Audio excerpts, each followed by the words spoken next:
us do our visa. The papers there are like difficult. And so he was helping us do our visa papers. He helps a lot of Christian missionaries do their visa papers.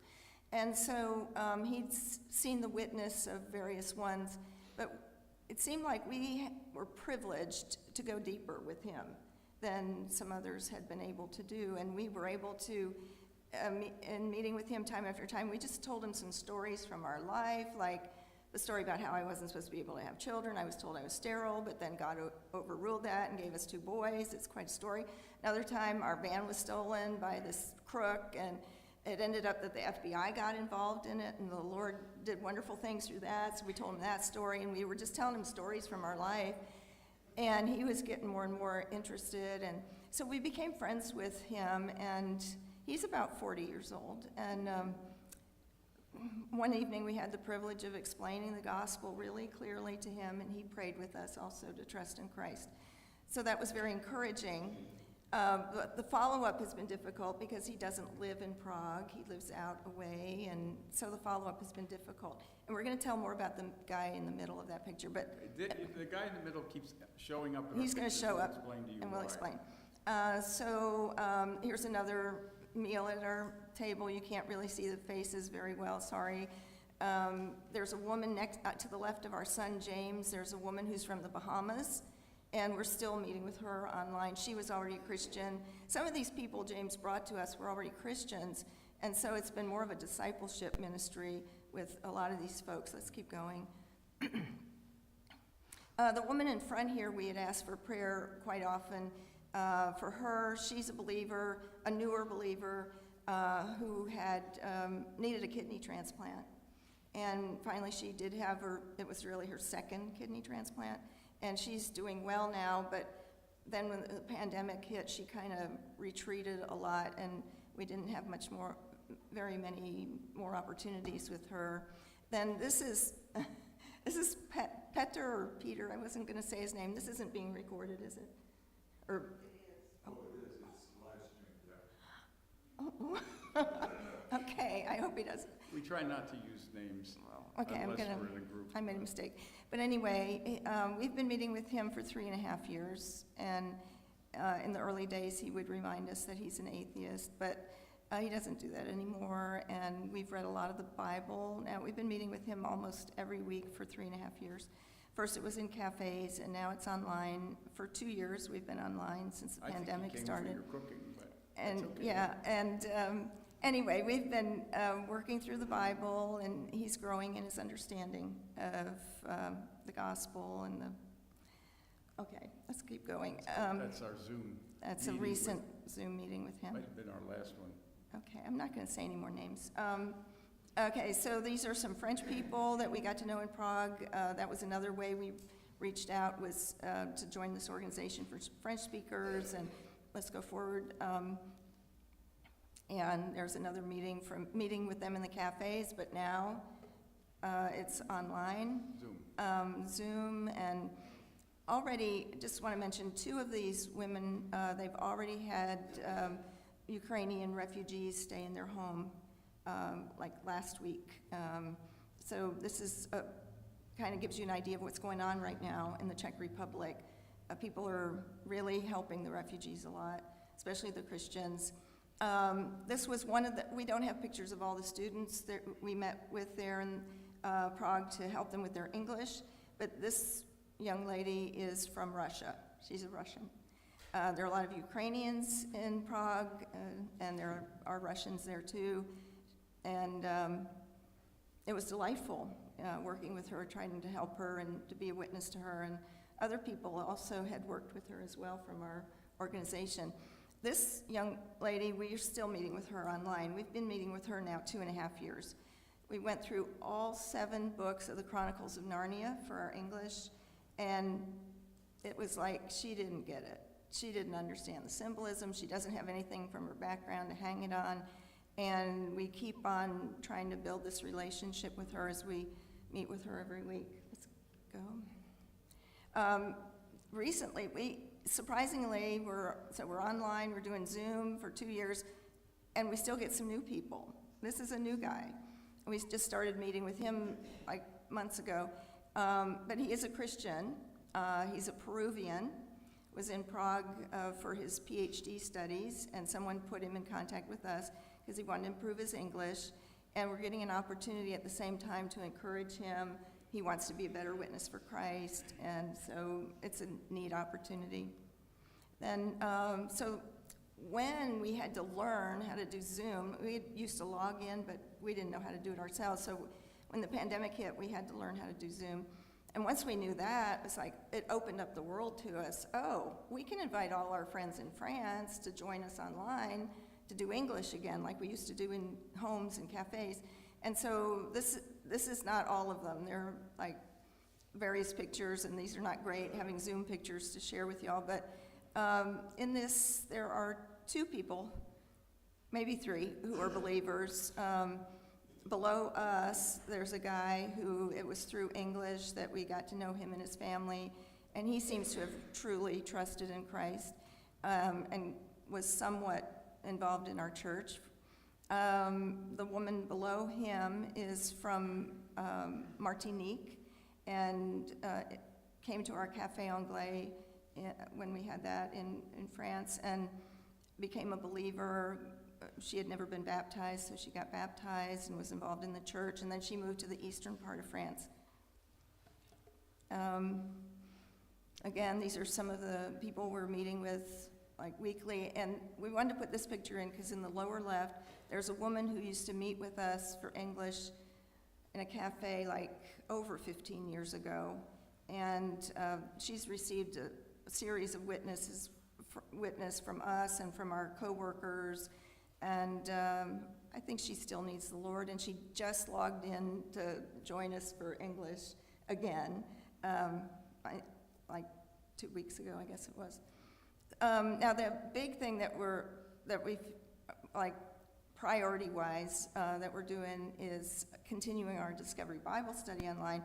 So these folks are some of the ones, and they're like, can be all over the place. The woman below us here, is from Singapore, and during these 2 years, she's coming to Zoom with us from Singapore, from UK, from Prague, where we met her, from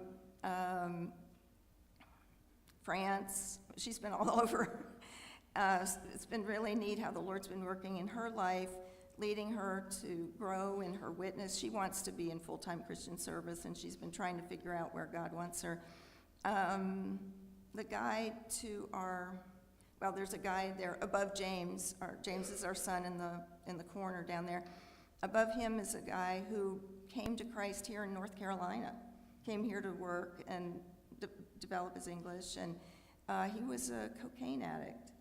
And he came to faith here and got married, moved back to the Czech Republic, and had 1 child, and then his wife died in childbirth with the 2nd child. And so he's a single parent trying to raise these 2 kids and grow in his walk with the Lord. He's gotten to the point where he does some preaching now in his church.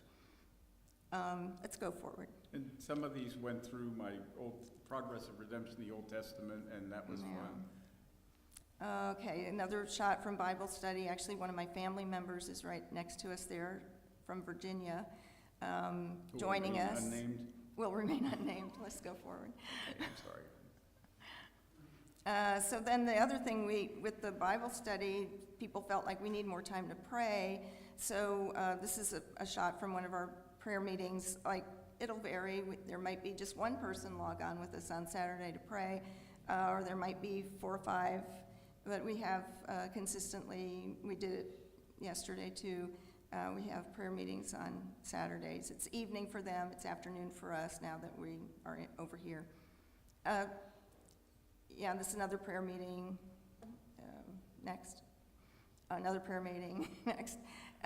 We'll get one woman especially who comes in from the woman from Munich.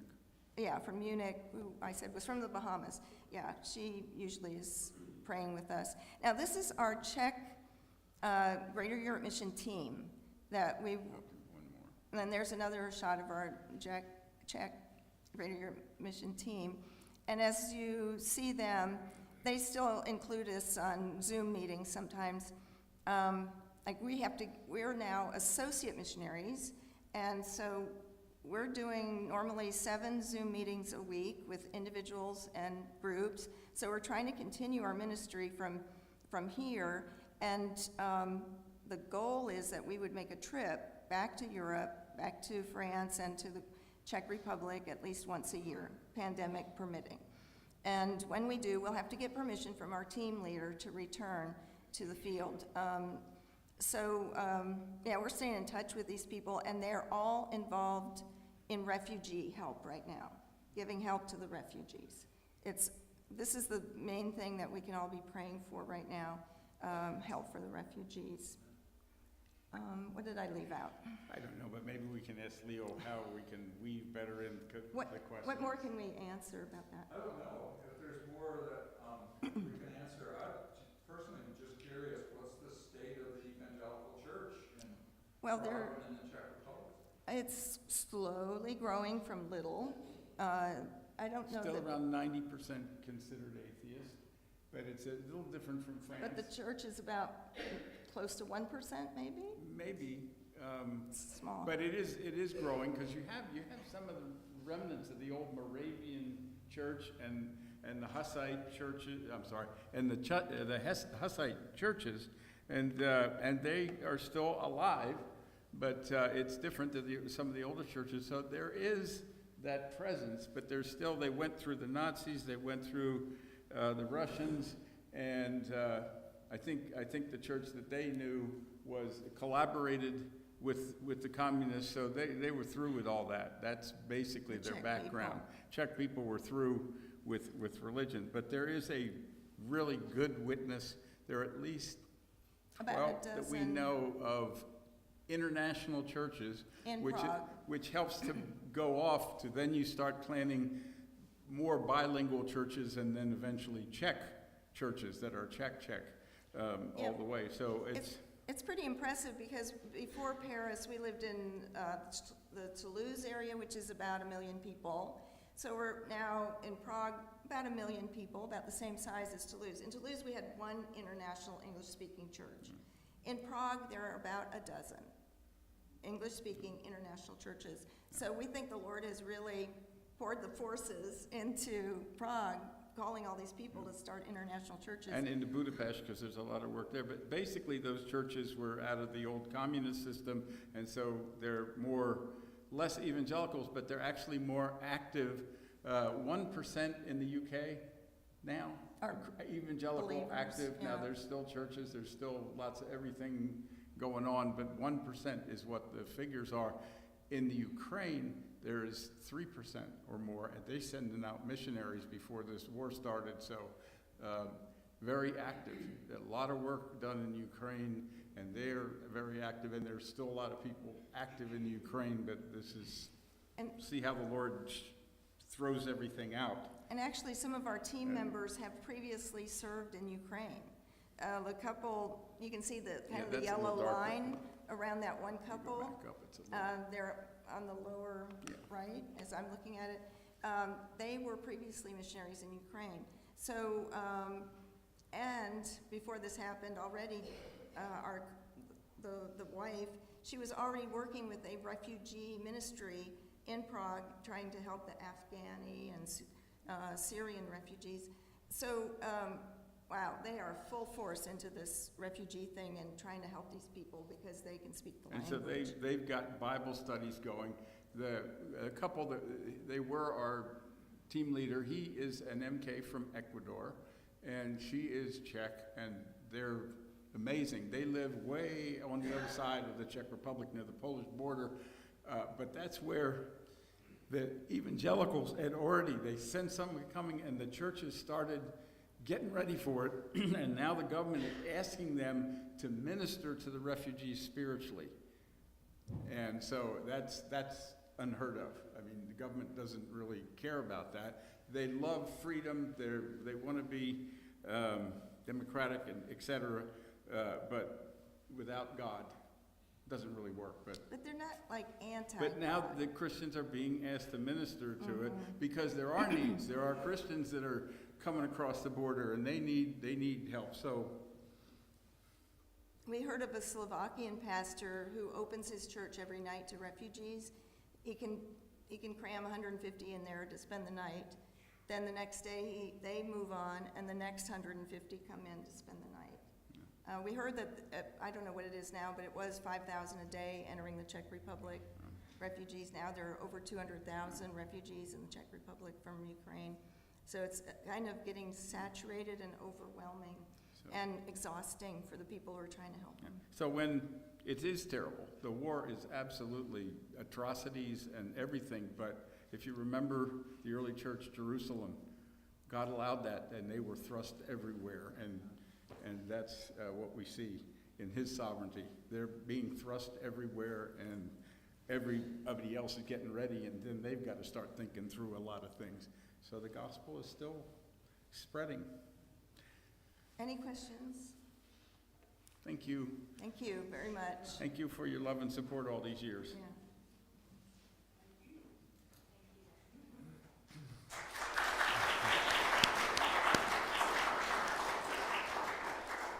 It just occurred to me that, you know, when our kids were growing up, they would play with toys and they would go zoom, zoom. That has taken on a whole different meaning. So we can really rejoice when you tell a few stories. You think about Philip going out and saying, "Come and see, is this not the Christ?" So may God bless your ministry, even in your so-called retirement, whatever that is, right? So, yeah, that's right. Larry and Amanda, you come on up, or Mandy.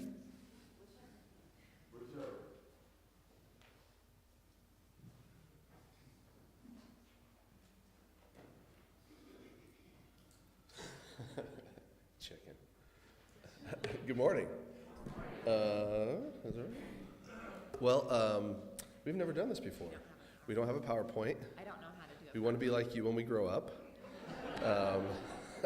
Really, I mean that sincerely. So, yeah, we've never done this sort of sharing thing together. So we were talking last night, and we would love interruptions. We do better with Q&A by far. So we don't have like this great flowing thing. So if you have any questions, just like shout out or raise your hand or something. That would be really helpful. So anything? I thought you could just share the one story. We have one quick story of, Are there any Are small there any- children in here? Is this going to be a traumatic story? no, this was just one of the first encounters with like a native Philadelphian we had. I'm from Tennessee.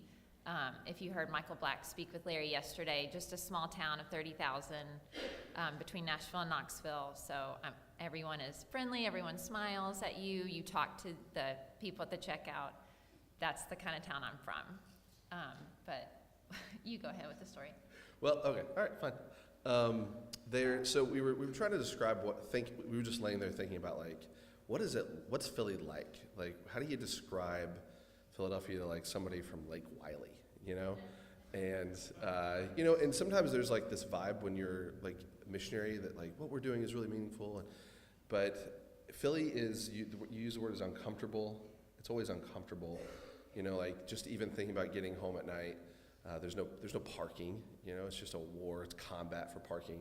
And it's like you versus your neighbors and everybody versus the Philadelphia Parking Authority. I've witnessed people get out baseball bats, our neighbors, to fight someone who took their parking spot. There's no one's assigned one. You just try to find one closest to your house. Oh, it gets But crazy. sometimes we have to park 3 blocks away if it's late at night and we're out and carry all our stuff and our kids. Hope you don't get mugged. Yeah, hope you don't get mugged. That's fair. But you have a story. Carjackings are up. So there's a story that we tell, and I think it's a risk to tell it here. We're going to find out. That it's how we see Philadelphia. Okay, so we love Philly, but it doesn't make any sense why we would love Philly in a lot of ways. So we were this was like 3-4 years ago, maybe even a little more. Yeah, like right after I moved. And well before the pandemic, we were going so there's the church network that we work for. We were at a joint service. We do it every year of all the 11 churches. They get together for a service. It was like spring, and you're coming out of the winter. It's a beautiful day, and we were in Center City, and some of the streets had been closed for a street festival, and we were walking around. I can't believe we're telling this story. And we were walking around, just like, this is a really beautiful day. This is a really beautiful city to work in, and everything. And we saw an old man with like kind of a gray beard walking down the street toward us, and it was just like, oh, look, a kindly old man. Because I'm from Tennessee, I'm, hi, how are you? You know, and all like our kids are like running ahead of us, and we're like, this is a beautiful day. And we're like, hey, how's it going? And he looked at us and he goes, this is terrible. He looked at us and he goes, I'll cut your throats. And we were like, okay, have a good day. And like, I have this weird affection for this old man, and he just like is Philadelphia to me. You know, he's on the surface, he looks really nice. How's that sitting with you guys, that story? But then like, he threatened to kill us all. And, but even under there is like, there's still an image bearer here that this is like still someone's son, and, you know, and that's sort of how we look at Philly. It's like an old, wet, scratchy sweater that we love to wear, you know? So, feel free to interrupt at any points. That's Philly. Philly is just, it's interesting. It's shifting a lot and changing. A lot of people moving out of the city who were not from there. Our church has changed a lot over the last couple of years. We've lost a lot of officers and things like that. It's been heartbreaking in some ways. There's questions already, or what? Oh, great. Here we go. I was curious, yesterday I wanted to ask, how did the pandemic help your ministry? Initially, we had the isolation, we all had to adjust to that. But with the harshness, and I mean, their hearts are already isolated, did the pandemic help soften that? Did you see that? Feel free to answer whatever you want. Or I'll just keep yakking. How did it help? It brought clarity, for sure, for who's sticking around and who isn't, I think. So when you're building something, which is what we're doing, we're trying to build something. If like, it's like Jenga, you know, you're building something, then you keep losing pieces. It's very frustrating, and so that brought clarity for us, I feel like. I do think among college students, so that's some of my days of the week I spend with college students. There's definitely, I would say, like, they know they're not okay. There's definitely a softness there. Some of it is alarming to me. There's a young man I've been texting with this whole trip who we met last summer. I won't say his name either, you know? But we love this kid, and he's at our house a lot. And he's a jazz major at Temple University, and which means he has lots of time on his hands. And so we hired him to work in the food pantry. He became a Christian last summer after going through something really difficult in his life and being in the act of committing suicide. And his mother reached out to him and his old youth minister, and I was in his life, and Michael as well. And but he's kind of like 2 years of isolation, things being really extreme. His emotions are kind of a mess, and so I'm learning how to walk more carefully with like people whose emotions are kind of up and down a lot, you know. But so there's definitely more of a need. I think I just see it more. People are isolated more, but it's also like habits were formed, and so you can see where people's habits landed then, which just brings clarity for shepherding, I think. It hasn't been like wildly encouraging, you know, because it feels like we undid a lot. But I think clarity is helpful, you know. So one of the things our staff met to discuss a couple weeks ago was just what we put our time and energy into is trying hard to drive people to spend time together again, you know. So Philly feels a little different because, you know, it's a pretty liberal city, and politics and how you respond to these things certainly shaped some of the stuff. So there's a lot of anxiety still. And you're kind of like, is everything about to shut down again? I mean, we lifted our mask mandate like a couple weeks ago, and the vaccine mandate was just before that lifted. And so that meaning you couldn't go into any businesses without a vaccine, you know, any restaurants or things like that. And so those just lifted, and everybody's kind of like, is this going to come back? So yeah, I think that's my answer. Clarity is good, you know, so. I think through the pandemic, we So when I say we have a yard in Philadelphia, it is, I'm not good with measurements. That's from like the length of these peaks. Okay, just one, But like One- the width of this side, it would be our yard, it's all concrete. And our neighbor who is our landlord, she has a little bit back and then a side grass yard. So during the pandemic, we did Zoom church. 2 weeks. And then we met outside because I guess if it started in March, yeah, a couple months later, we had church in her yard, our landlord's grassy yard, and the kids, our concrete yard was like the children's area.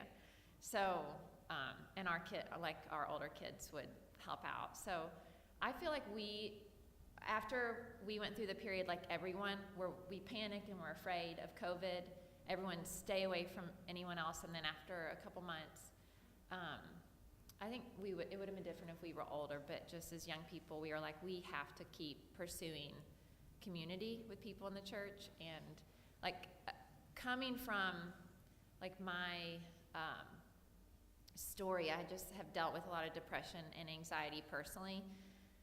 And I know the last thing you need is to be alone. And so that was always on my heart, is I feel like we are known and like gifted together to be people gatherers. And whether that is like just some, I'm not a piano prodigy like Levi Morgan, but I feel like we have just a unique ability to be able to converse with people from any type of background, any story. There's no one that is kind of off limits, like conversational wise.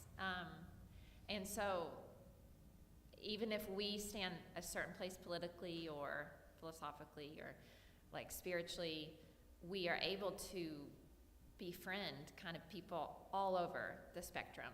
And that's God. That's not us. That's not like we're extra special.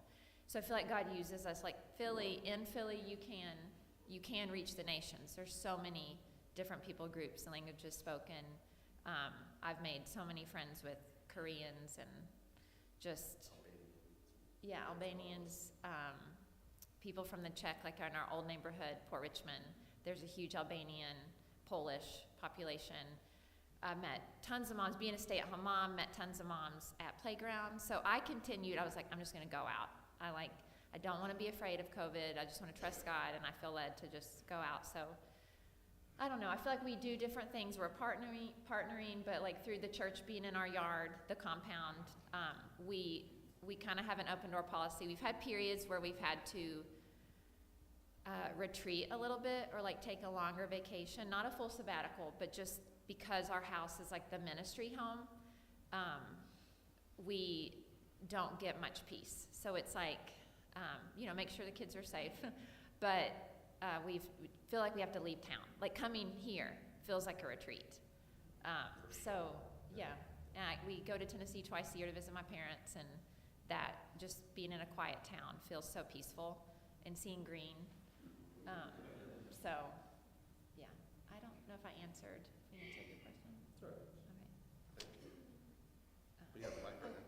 Maggie, can you please explain, both of you, how as parents with your children, what is that experience like, especially for the children?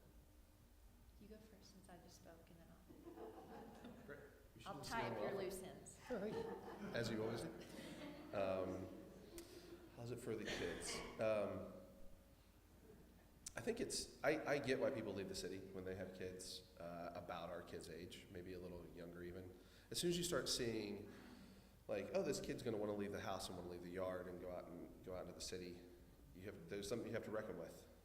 I have to think through boundaries and just safety is a big one.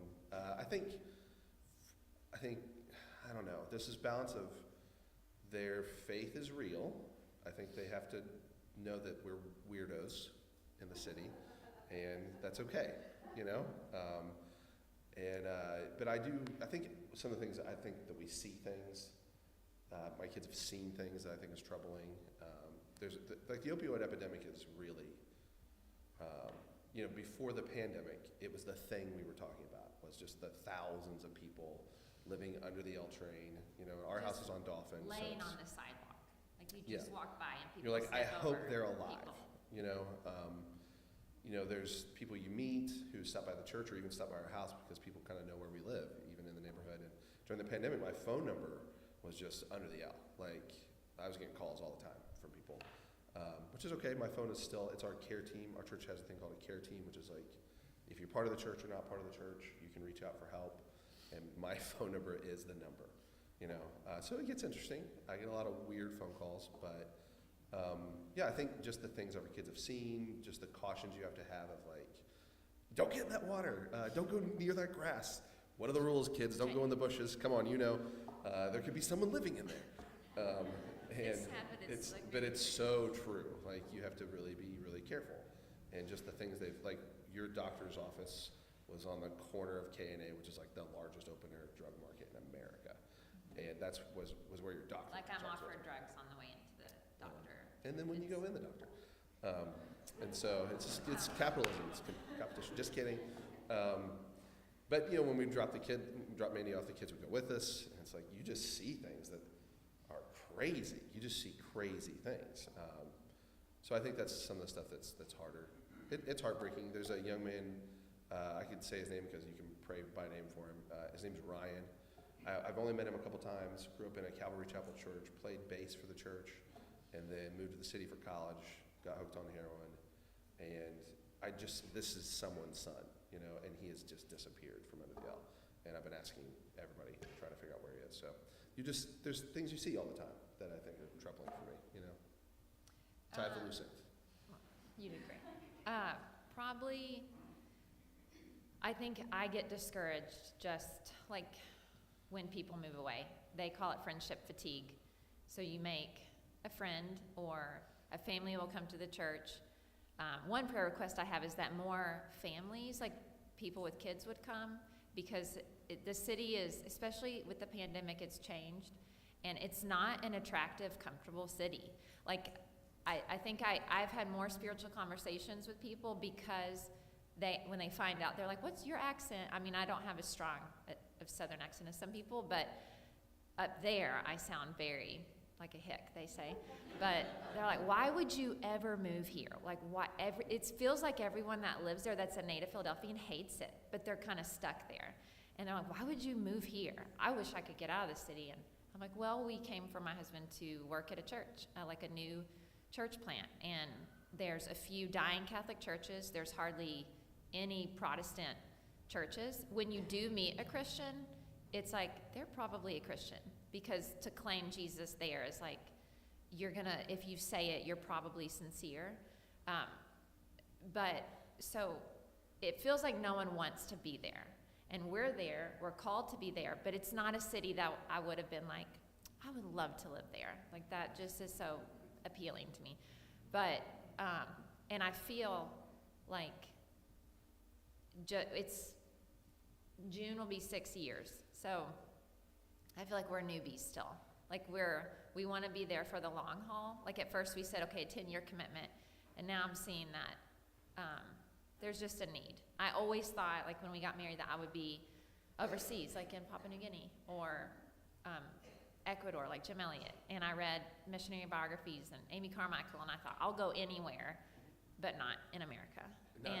Not in Philadelphia. I'll go to Hawaii.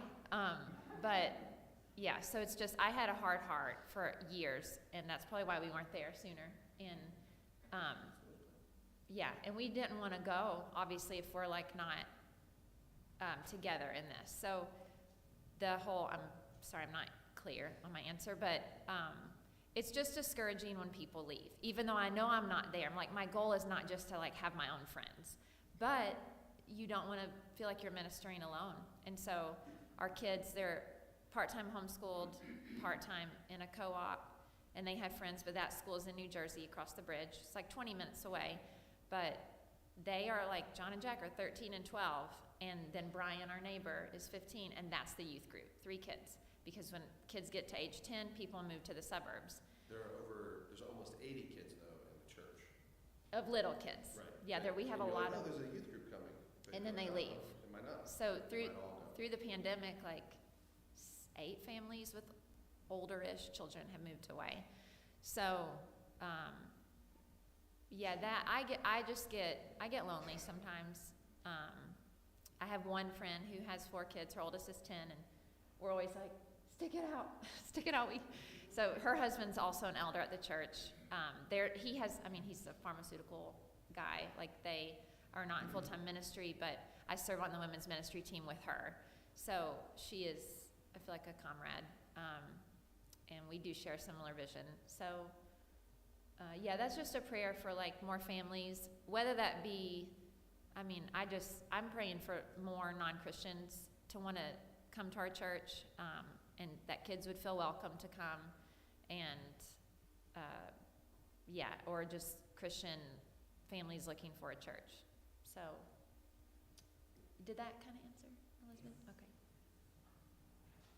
Larry, I know a few years ago when you were here, you were talking about attending seminary classes, long-term aspirations, not full-time, not even maybe a consistent part-time.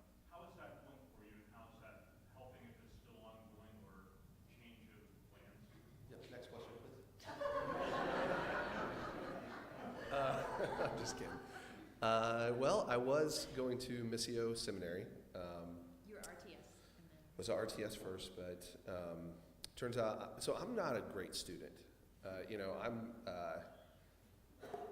dropped out of high school, barely skated by after I went back. Don't have any undergrad. In a whole nother life, I'd be a very content truck driver, to be honest with you. Like when the pandemic hit and there were all these jobs available, I was like, they're hiring for longshoremen. It's 1920. Like, this is amazing. You can go just work at the docks. And it's very interesting to me. Like, I really like blue collar environments. That's all just one big excuse I just threw down. So the school that I was going to went strictly online, and I just fail online classes. I just fail them. That's what I do with online classes. So right now I'm ordained as a ruling elder at our church, and we're just seeing what the future holds, honestly. We talk about it a lot. One of the things that God seems to use our church for a lot is leaders show up, people wanting to be trained in ministry, and so we just have kind of this perpetual thing. Like, people just keep showing up, which is amazing. One of the young men who came from Penn University as an intern in our church just now got ordained as a teaching elder like yesterday, which is amazing. And then we have a guy who used to work for Westminster, who has a Westminster degree, and named Victor Kim, who's just started working for our church. So sometimes we wonder if the answer isn't to plant another church, because we say we're in this neighborhood called the River Wards, but the neighborhood has around 600,000 people in it, and so it's like we could have more than one church here, So I really don't know what the answer is. I do think a lot about ambition, and what my ambition is in life. And there's a long list of big picture things that we're trying to do as a church. We have a food pantry and houses we're trying to remodel, and a tutoring program, and an open gym night with local schools, and all these big things that seem splashy. It really just isn't what I want to give my life to. One of the reasons we brought Michael and Kara with us on this trip was all the things that I would say man, I've accomplished this in ministry, pale in comparison to me to just discipling Michael, and so I often think how Paul talks about this, you're my crown, and I just like giving my life to discipling young men. And so if part of that is me getting a seminary degree and getting ordained and becoming a lead pastor, and that's part of it, then I'm very open to it. But I feel like the pandemic we made so many big plans that we're going to do this with college students. We raised money to have these stipends and pay college students to minister high school students. And then every time we'd make a plan, some new ordinance would come in from the city that would just shut it down. And so I've started stopping. That's a dumb sentence, but more like I'll feel my heart, the Spirit would sort of be shifting us a direction. Like, oh my gosh, I just sort of noticed that there's Temple University right there, and then I'll start making all these plans. But instead, I'm just instead of trying to make these concrete day by day plans, I'm just trying to like faithfully follow the Spirit's leading that day, you know. And for like a shorter term, making long term plans is really difficult right now. And so, I'm open to it if it's what God has.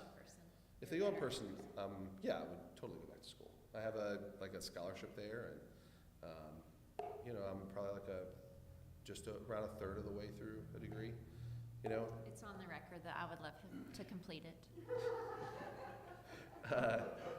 I think people would prefer me to be more ambitious. People would prefer me to be more ambitious.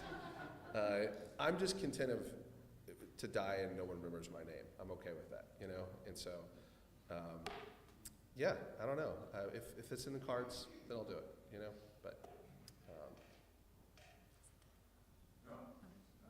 it's about 5 minutes. Yeah, yeah. And then.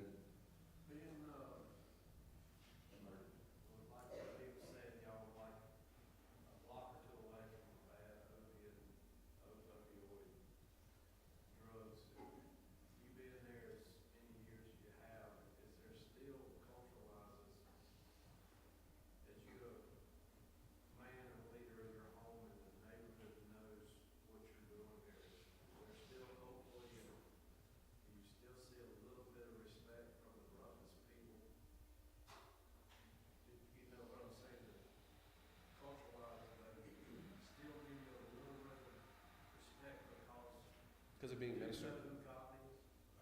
Yeah, are you asking, is there still respect for you as like a Christian minister? Yeah. Yeah, it depends on the culture, for sure. When you say the roughest people, yeah, I think there's a fair amount of respect. Yeah, I mean, enough that depending on the neighborhood, if I did become a teaching elder, I would consider wearing a collar in some neighborhoods. Just because it is like a sign. But it would depend on how old school the neighborhood is. The more old school the neighborhood is, the more I'd be inclined to do that. And like I actually have like I call it hanging out the shingle. There's like a big cross necklace that I wear. And it's like open for business, you know? And so that's what and you know, people know that that's what you are. And you know, it's funny, I thought I would go to Philly and sort of like be like an undercover, sneaky, like slip it in that I'm a Christian. And now it is just way more like, all right, this is who I am. I'm going to let you know in the first like 2 minutes of meeting you if it seems like, you know, appropriate. But there definitely is respect. There's less respect from like younger generation, more way left-leaning politically. There's a communist coffee shop I used to hang out at.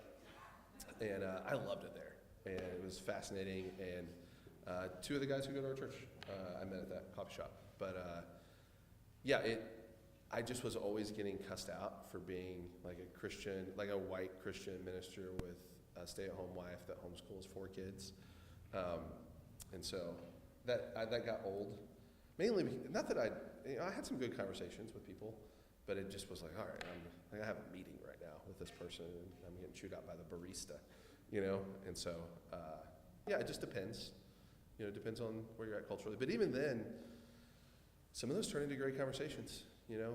Part of, you know, one of the things, we were talking about this last night, is part of being an officer in the church, I believe, is bearing the scorn of Christ, like people's scorn for Jesus, you know? And that's okay. That's actually part of it.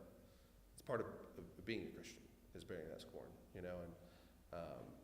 And you know, like, I used to be a very angry atheist. I was just very angry at God. And so there's a way that I always feel like there's like an ace up your sleeve when you're talking to people, because they're image bearers just like you. The knowledge of God is written on their heart too. And you have like a way in, you know? So you have something.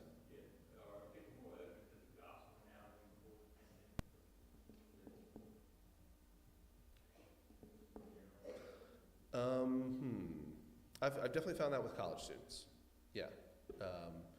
It has been weird going, because I sometimes go door to door as well around the church, and people are very like, stay back, you know. A lot of people are still, like, if you don't show up at the door with a mask on, yeah. Yeah, I, they'll I feel like freak them out. people are more hesitant to talk. Yeah, we had our first church service last week that was mask, like mask free, you know, and so that's how long it's been pretty intense, you know, and it was good for us to learn how to navigate the lines of like how much do you obey the government, and because we were getting directives to like not have church, to wear masks, to not serve communion or meals between mixed groups of vaccinated and unvaccinated. You know, could you imagine like before someone comes up for communion, we're like, "Are you vaccinated? I need to see your card." You know.